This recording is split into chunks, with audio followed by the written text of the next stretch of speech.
I'm Tori, and today I'm going to be discussing The Lord of Chaos by Robert Jordan. This is the 6th book in the Wheel of Time series. It was published in 1994, and I listened to the audiobook narrated by Michael Kramer and Kate Redding. I've also done a summary of this book if you need a refresher on what happened, and I will leave links to that and all of my other Wheel of Time videos down in the description. This book was really interesting. For most of the other books in this series, I've liked a lot of things about them, and there were some things I didn't like quite as much, but they were all pretty consistent. This one was way less consistent. There were a lot of things that I really disliked about it, and then there were parts that I absolutely adored. So it probably averages out to have me like this about as much as I like the other books. It's just that part of the time I was loving it, and part of the time I was not happy. So I'm going to start talking about all the things I liked and didn't like about this book. So if you have any interest at all, I recommend that you go read it and all the previous books in the series, then come back to hear my opinions. So first of all, I thought it was interesting that this book had a prologue that was over 3 hours, and it didn't feel any different than the rest of the story. The prologue was just shorter chapters. Instead of having almost a whole chapter from every character's perspective, we just had little snippets from pretty much everyone's perspective for 3 hours, and I didn't know why that was called a prologue and not just the start of the story. And I felt like the first half to 2/3 of the book dragged so much. It was all just like a continuation of that prologue. Everyone was just plotting and figuring out what to do and thinking they were smarter than everyone else, and we just had to sit there and watch all of these evil people planning to destroy our heroes, and I didn't feel like I had as much confidence in the main characters either. And everyone was all just kind of unhappy and frustrated. I've heard that this series slows down a lot, starting with book 7, and I'm fine with slow, but I want my characters not to be miserable while it's slow. It's really hard to slowly trod through a book where everyone's miserable. Though we did learn some interesting new information about kind of the Dark One's plans. We were introduced to the concept of Nameless, which was funny because they never mentioned it before this book, and now it's all that anyone can talk about. And some of the Forsaken are even afraid that Rand will become Nameless and they'll be pushed out and they won't get to be the second in command. I was also intrigued by the tall Fade, who seems to have a lot more power than most Fades do. It'll be interesting to see what happens with his story. And then Ozengar and Avengar, the reincarnations, were really interesting. And I don't know who they were. I'm guessing that what happened was that they took a dead woman and reincarnated her into a man's body, and a dead man and reincarnated him into a woman's body, and somehow that way they can switch and use the kind of power that no one's expecting. And that is really cool. It'll be interesting to see how that works out. And also, I've been wondering, with this magic system that's so divided by the genders, it seems like they started to play with the idea of what would happen if you had a transgender character, so maybe they'll play with that more in future books. And then I had a lot of questions about Moghedien's character. First of all, I was listening to the audiobook, and this is the 3rd book where she has been very prominent. And in the last 2 books, the narrator pronounced her name Moghedien, and suddenly she's Moghedien. So I don't know if somebody contacted the narrator and said you've been pronouncing it wrong for the last 2 books. You would think that that would be something that they would check before they started recording. They'd have the authors come through and listen to the pronunciations and make sure they were doing it right. But I don't know, that was just interesting.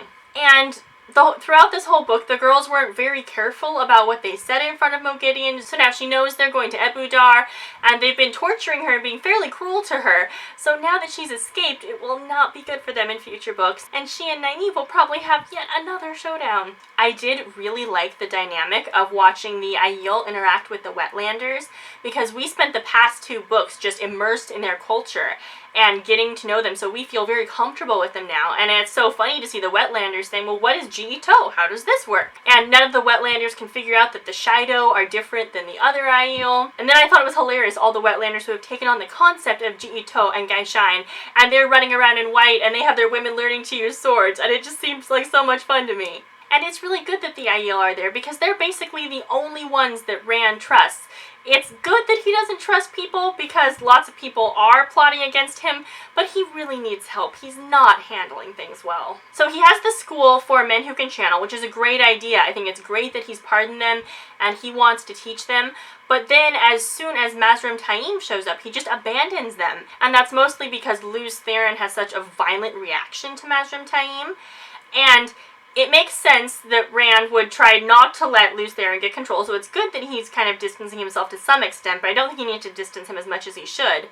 And then I think he should give that a little bit of weight. I mean, you shouldn't just completely trust the crazy dead guy in your head, But if every time he sees somebody he has this violent reaction and starts talking about all the Forsaken who betrayed him, maybe you should be a little bit more cautious around this guy. It almost made me wonder if Mazrim Taim was a Forsaken, or something that Lews Therin knows that Rand doesn't, because Lews Therin's reaction is just so strong to him. And it was also kind of funky when Rand made the little badges and stuff. Mazrim Taim was really uncomfortable with that, and Rand didn't even bother to figure out why, and that does not seem like a good person to be in charge of these 200 men who can channel. Rand should really be way more involved in this. And also, they're calling it the Black Tower, which makes me question a little bit, you know, the symbol of the ancient Aes Sedai is the white and the black balancing each other out, and we have the White Tower, but then this world is also so polarized between white is good and black is bad.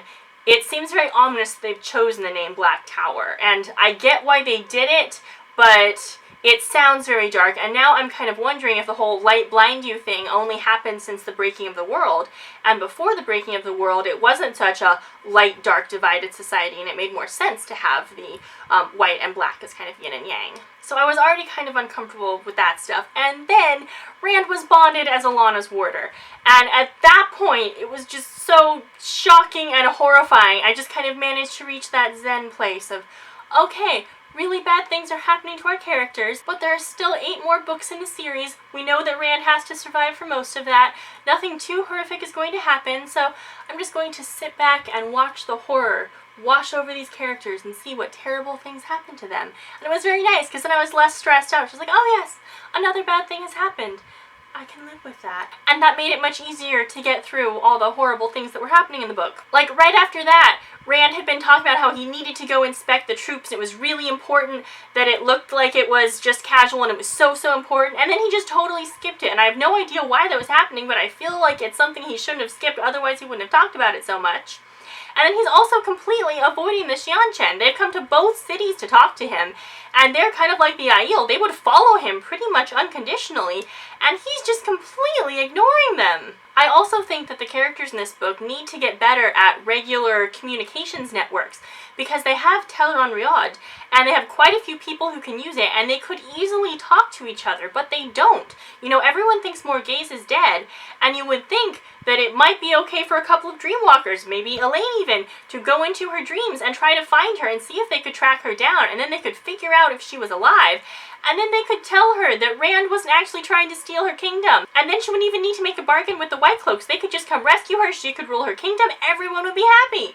And that could work for the Salidar delegation too. They go to see Rand and then just completely go off the rails and don't communicate back with Salidar at all. And if they kept communicating, it seems like that whole situation would have played out much better. And then it was also weird that Egwene wouldn't use Teleron-Riad to communicate. I think it was something about not wanting to get caught by the Wise Ones, but she was using Teleron-Riad anyway. It would have been a really good idea for her to communicate with her friends, and then they could have known what was going on and there wouldn't have been so much guesswork. So I was really not enjoying the story up to that point. It was really frustrating. But then things all turned around when Nynaeve healed Logain. And that was just such an amazing scene, because you could tell she wasn't even paying attention. She was thinking other things. You could see she'd kind of be thinking about what she needed to do with the one power, but not really. She was thinking about other stuff.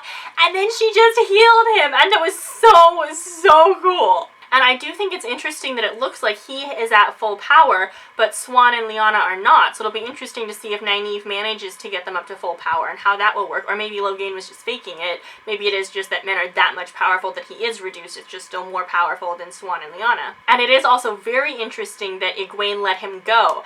And I do kind of trust him, and I think he probably will go to Rand. I mean, even if he doesn't, I don't think he'll do something totally off the rails and horrible. And I'm hoping that he will go to Rand, and as soon as Mazrim Taim proves himself to be horrible and betray Rand, then Logain can step in and take over, and he and Rand can have maybe more of a partnership going. And then I really liked the way things turned around for Egwene in this section of the book too. Because, you know, she had just been sneaking off to Teleron-Riad and not really doing much. But from the moment that she is summoned by the Aes Sedai, it was so great, because then she did actually confess to the other Aiel. And that was the moment where I really understood why the Aiel like Ji'ito so much. Because before it just seemed like this crazy honor system thing, why would you go through this? But Egwene had such a huge secret that she was sure, like, if the Aes Sedai found out about this, they would hate her so much for it. But Ji-Ito gave her a way to make up for it. And I don't necessarily think it has to be through physical injury, but like the general idea of being able to atone and apologize in a way that will be accepted is so great, and it was so nice to watch the other Aiel willing to forgive her for this thing that she did. It was really cool to watch her travel through dreams, though I doubt we'll see any more dream traveling because now women know how to make gateways, so they'll just use that from this point on probably. And it was so great to watch her being put on the Amyrlin seat because all of these people think that they're going to be able to control her so much, and they have made a huge mistake because Egwene is already playing them off of each other, and every time she does something that she wants to do, she manages to make each of them think another faction talked her into doing that. And she's remembering all the lessons that Moraine taught Rand about the game of houses, and she's going to be a great Amyrlin seat. This is going to be so hilarious. I loved it that she was able to raise Elaine and Nynaeve Aes Sedai, and we just found out that it's normally a 6-year period of novice and 6-year period of accepted, and I think these whole books have been maybe 2 years at this point, so these girls are going to have so much power and be so high up in the hierarchy. And now that they actually are Aes Sedai, it's okay that Brigitte is Elaine's warder, and she can actually talk about it, and it's not this huge secret. They just have to hide when it happened. And then I absolutely loved Matt's reaction where he ripped the stole off and was like, okay, I'll get you out of here. No one has to know that you were pretending this. And then the servant comes in and says, Mother, can I help you? And Matt is just so shocked. It was priceless. And I really also liked watching Matt and Elaine flirt, because for several books you can kind of see it coming. They've both been complaining about each other since they met, and they definitely have that Anne of Green Gables, Gilbert Blythe vibe going on, where they'll complain about each other incessantly, but they definitely do enjoy each other's company. And it was so much fun to watch Elaine telling Matt to do things that he absolutely would have done anyway, and that dynamic was just so hilarious. And then Egwene and Gawain's relationship was very interesting, because last I remembered, Egwene sort of thought that Gawain and Galad were both handsome, and that was pretty much the extent of it. So then I was surprised when she stumbled on Gawain's dream and was suddenly declaring that she was in love with him, but I decided it makes way more sense if you think of this as like a high school relationship. And there's this boy who you thought was cute, and then you find out he likes you, so then you're head over heels for him. And it makes way more sense if you don't think of it as this serious, like, we're deeply in love, we shall spend the rest of eternity together thing, and more of a, oh, this is my first boyfriend, he's really cute and he likes me too, kind of a thing. And I don't think that their relationship can last all that long, because it started with Egwene spying on Gawain's dreams, and it was an accident, and like she got sucked into the dream, she couldn't get out. But it was also absolutely an invasion of privacy, and she didn't tell him about it. And then they also have all these other differences, where Rand is one of Egwene's oldest friends, and Gawain kind of wants him to die, and Gawain is supporting the White Tower, and Egwene is now the Amyrlin of Salidar. And I think that this relationship is going to crumble very quickly. Though I will say it is much healthier than Perrin and Fael's relationship. By the end of this book, I absolutely hated Fael. Now, Perrin wasn't perfect. You know, at the beginning, he told Fael, you have to stay here, I will protect you, because apparently that's what men from the Two Rivers do, and it's super annoying, but Fael just ignored him and came, so it wasn't like that big of a deal. It's not great, but it was not that big of a deal. And then they run into Berelain. And Berelain is following Perrin everywhere. She's making him feel very uncomfortable. She is sexually harassing and borderline stalking him. And Fael's reaction is to get mad at Perrin and torture him about this. She's his spouse. She is supposed to be there to comfort and support him and figure out how to make him feel emotionally safe and get him out of this bad situation. And instead, she just blows up at him. Though after meeting her parents, I'm less surprised because they have a horrible relationship. When they met Perrin, and her father was telling Perrin that he must treat Fael like a fragile little dove. That was kind of creepy. And then we meet her mother, and she tells Perrin that he needs to be strong and overpower his wife so she doesn't have to worry about overpowering him and dominate her. And that was not okay, and now I see where Fael gets her unhealthy ideas about relationships from. So I'm usually fairly uncomfortable with a lot of the relationships in these series, but this book had my favorite relationship so far. So up until this point, I was not really on board with Rand and Min.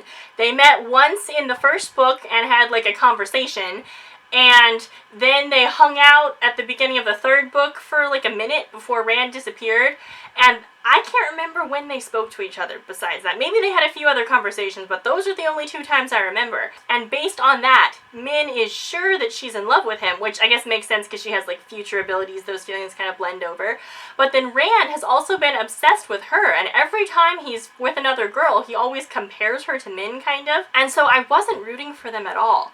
But then I saw them together, you know, and Min is really nervous about seeing Rand. She's dressed up in her beautiful new embroidered breeches and everything. And she walks in and sees him, and he just picks her up and swirls her around. And he's so comfortable with her, and they're both so happy to see each other. And then right away, he drops that line about Min not really being a woman. And from that moment on, everything was perfect, because now Min can flirt with him to her heart's content, and he thinks that she's just trying to prove a point. And he can have fun flirting with her and doesn't have to admit to himself that he's in love with her, because he is on this whole kick where he sends away all the women he loves. And it was so great to watch them. And they spent basically the rest of the book with Min sitting on Rand's lap, making out with him half the time, and them still insisting that they were in this platonic relationship. It was just so amazing to watch. And that whole scene was my favorite scene in the entire series. Every single minute of it was glorious, and it just made me so happy. Though I will say that the girls really do need to tell Rand about Min's visions, because this is getting out of hand. We started this book with Elaine and Min talking about not wanting to ruin their friendship and kind of trying to share him, and Elaine sends Min with a note where she basically recommends Min to Rand and says, I hope you can really get along with her well. And then Aviendha shows up and talks to Elaine, and they decide that they can share him. And Elaine convinces Aviendha that they can probably include Min in this too. And then Elaine tries to send a message to Min telling her to learn to love Aviendha as she loves Elaine, so that Min knows that Aviendha is in on this now. And it's getting to the point where it's uncomfortable.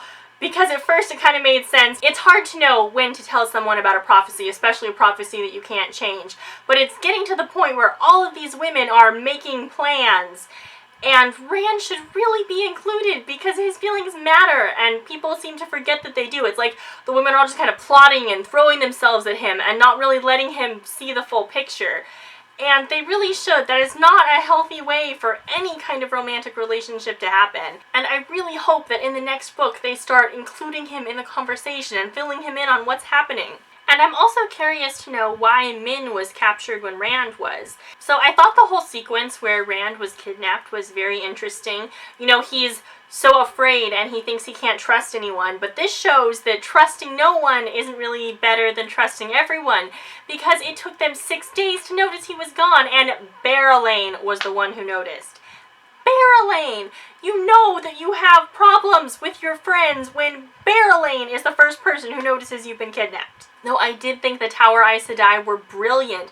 You know, you wondered why they were doing that channeling thing, and it was so perfect because they could keep channeling to hold Rand prisoner and no one would notice. And he thought that they were just trying to throw gold at him and treating him like a child, but it was the perfect distraction because this is how they got these chests in and that's how they can smuggle him out. And he really needs to get better at detecting women who can channel. I know he can tell when women are channeling, but he needs to learn how to identify women who can channel, or just trust a woman to do it for him, because they would have known. If he'd had Egwene or Elaine or someone there with him, then this wouldn't have happened, because they would have said, 13, and everyone could have saved him. And I also wanted to know why Min was captured. They never really explained it. I guess it could have been something like she was walking toward Rand's rooms and they saw her and threw her in a trunk, but that doesn't really make sense to me. I guess maybe one of the delegation knew she had powers and would be able to see something, but we never hear about that. We never hear why Min was kidnapped. It provided a good motivation for Rand to want to get out to save her, but we never knew why she was captured or how. Was she thrown in one of the trunks too? Was she smuggled off the grounds in some other way? We just don't know. And then the final battle scene was really interesting. In some of the books in this series, I've had problems with not being able to follow the battle very clearly, but this one was very well written. I knew exactly what was happening. There was perfect tension. I could follow it very well. I was so invested in what every character was doing. And then it just kind of became horrifying when the men who could channel were blowing up people's heads and then just decimating this whole army. And it left you feeling kind of stunned and horrified because, yes, they won, but you have this huge, powerful force that Rand has barely been looking in on, and who knows what they're capable of doing, or what Mazrim Taim has told them, or even how he recruited them. If they're there willingly or against their will, we don't know anything, and that is horrifying. And then the book just kind of ended there. There was no chance for the characters who had been in this battle to talk about what happened or process it emotionally. And then there were so many unfinished plot threads. And I get that this is a series and we have to keep tension building and we'll find out things as the series progresses. But the first 5 books all felt very wrapped up and like the story had ended to me, and this one just didn't. We still haven't learned who killed Asmodean, though at this point I'm guessing that Lews Therin took control of Rand and saw Asmodean and killed him, and Rand just blacked out and doesn't remember at all because Lews Therin had control. We don't know how and why Min was captured. We don't know what the secret grand plan for Samael is, and we don't know what that inspection was that Rand thought was so important and then just blew off. And then the girls in Ebu Dar are still looking for their bowl, and we haven't even heard from them in a while, so their plot thread just kind of trailed off. And all of these things just kind of made the ending feel not quite wrapped up and concluded enough. And I will say it was interesting, even though this was a fairly long book, and like the first half to 2/3 of it drug so much, it still felt like a lot of characters didn't get enough page time. Perrin, he wasn't even in the last book, and he only got a little bit at the end of this book where he was completely tortured, so hopefully he'll get more time and happier time next book. Min spent most of her time traveling too, but when she did get there, it was so worth it, and she totally stole the show and was the best thing about this book. And then Matt didn't get a lot of page time either, but what he did get was really enjoyable.